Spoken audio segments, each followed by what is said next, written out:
buddy, dito na naman tayo sa panibagong araw, panibagong vlog na naman tayo ngayon. Siyempre ngayon ay Friday, dito sa bansang New Zealand. Umaga pa lang dito ngayon, alas 4:15. Dahil ang araw na ito ay itong araw kung saan pupunta ako ng Wellington. Dahil kailangan kong magpa-dual passport dahil nga last time experience natin na pag hindi ka pala dual, hindi ka pwedeng magtagal sa Pilipinas kasi New Zealand citizen nga tayo. Dahil ang aking ticket noon ay lagpas tayo isang buwan, buti na lang ipakita natin yung old passport natin ng Philippine passport, so na okay siya. Pero para walang problema, ito ang ginawa ko, magpapa-dual passport ako dahil ang dual passport po, ang Wellington, sa Wellington, andun po yung Philippine Embassy. So itong araw na to pupunta ako ng Wellington maaga, balikan na ako, tapos hapon din ang balik ko. Siyempre konti ikot-ikot sa Wellington, ayan, kaya di ako pumasok tong Friday na to. Kaya guys, samahan nyo ako at pupunta tayo. Siyempre papick up tayo ng shuttle taxi papunta airport. Si taxi po to para mas mura, kasi kung yung mag-isa ka lang bibiyahe, parang VIP mas mahal. So share taxi tayo, ibig sabihin may mga kasama tayo doon sa loob ng shuttle taxi. Ano po yun, van. Ayan, papunta po kami, bali papunta po ng Dunedin Airport, then patas ng airport, sakay ng aeroplano papunta na Wellington. Kaya samahan niyo kami hanggang sa aking pagpunta sa Wellington, doon sa Philippine Embassy. Bali, dito na tayo sa Dunedin Airport. Ayan, Dunedin Airport. Ayan, mag-check-in tayo papuntang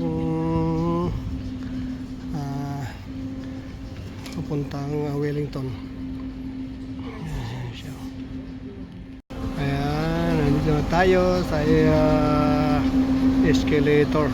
Punta tayo ating gate 3.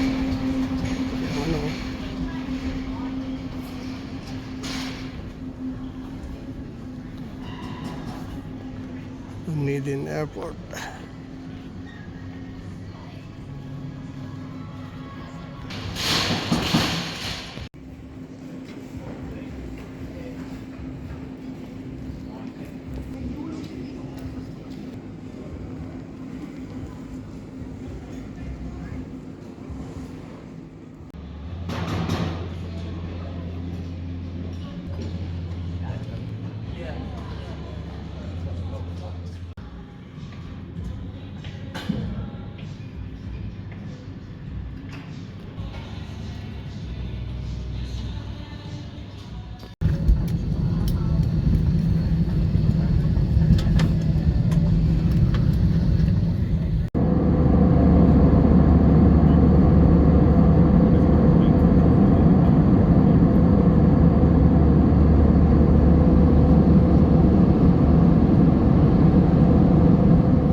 Nagutom, totally 11 o'clock pa yung booking ko na sa embassy.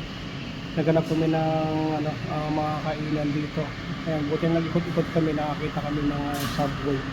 At kasi makapag muna bago kami pumunta ron sa embassy. Totally 11 pa naman at pala ngayon, alas 8 pa lang. Alas 8 ba? Alas 9. Mag-alas 9 pa lang pala yan, mag-alas 9 pa lang. Tama.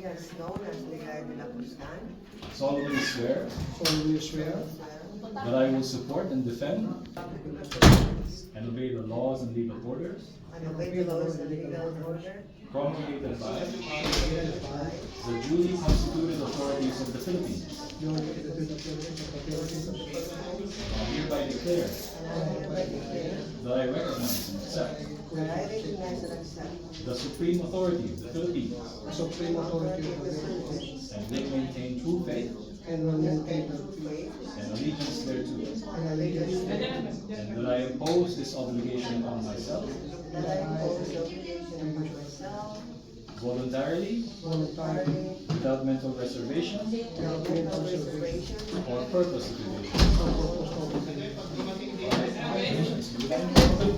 Thank you very much. Parliament Building.